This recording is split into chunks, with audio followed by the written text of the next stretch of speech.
تبارک و تعالیٰ نے ہم سب کو یہ رمضان کا مہینہ عطا فرمایا اور اس میں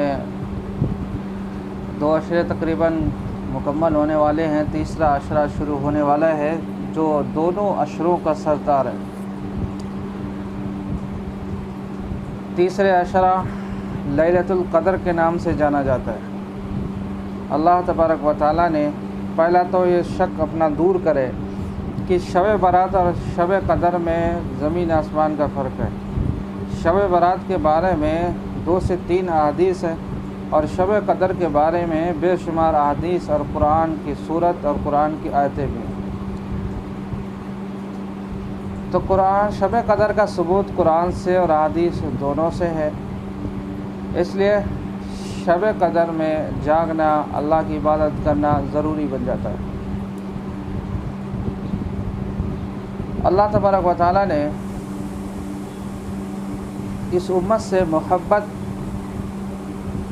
اور اس سے پیار کا اظہار کرنے کے لیے اللہ تبارک و تعالیٰ نے لیلۃ القدر، رمضان اور روزے اللہ تعالیٰ نے اس امت کو عطا فرمائے۔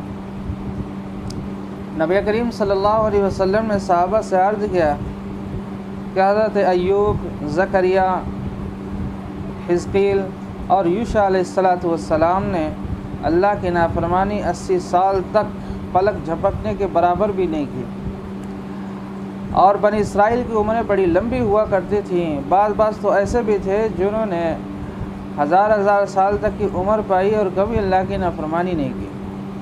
صحابہ کو بڑا افسوس ہوا اور رنج ہوا اور تعجب بھی ہوا، یا رسول اللہ، ان کی تو عمریں زیادہ تھیں، وہ ہم سے اجر میں زیادہ ہو گئے، ہماری عمریں کم ہے، ہمارا اجر تھوڑا ہوگا۔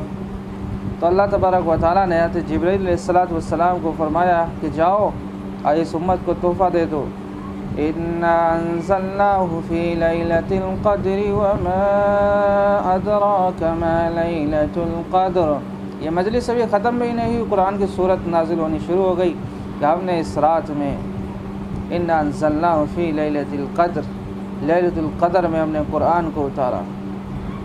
وَمَا أَدْرَاكَ مَا لَيْلَةُ الْقَدْرِ، اور تم جانتے ہوئے ہو لیلۃ القدر کیا ہے؟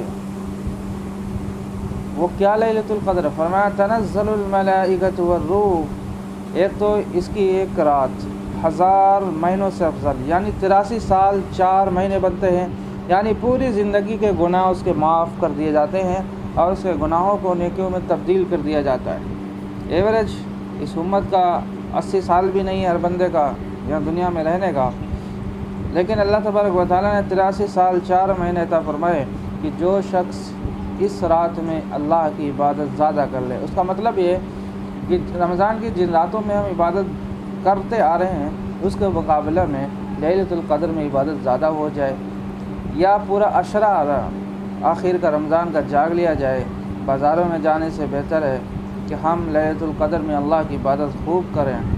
ہوتا کیا ہے کہ شیطان، ابلیس سارے بند کر دیے گئے، پھر بھی ہم بازاروں میں شاپنگ کرتے ہیں، اللہ کی نافرمانیاں کرتے ہیں، روزے چھوڑتے ہیں، قرآن کی تلاوت چھوڑتے ہیں۔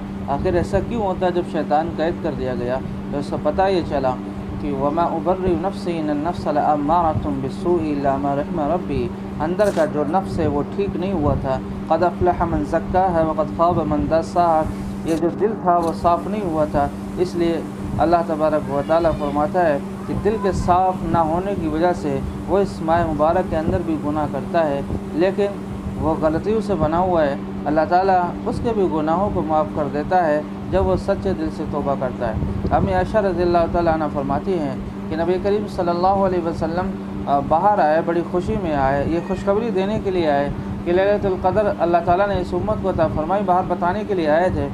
جبرائیل علیہ السلام آ گئے، اچانک سنا کہ ایک جگہ 2 ایمان والوں کا جھگڑا آپس میں ہو گیا، جس کی بے برکتی کی وجہ سے جو ایک تعین فکس کرنے کے لیے جبرائیل علیہ السلام آئے تھے کہ اس فلاں دن میں شب قدر ہوگی، وہ تعین اٹھا لی گئی۔ اس لیے فرمایا گیا 21، 23، 25 اور 27 اور 29 کی راتیں ہیں، ان میں شب قدر کو تلاش کرو۔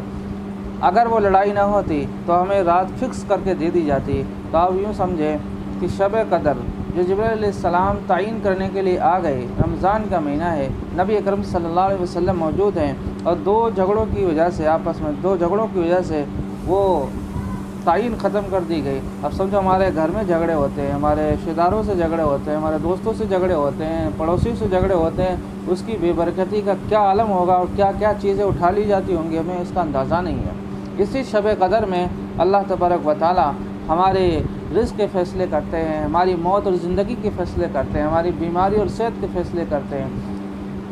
فیہا یفرق کل امر حکیم امرا من عندنا انا کنا مرسلین۔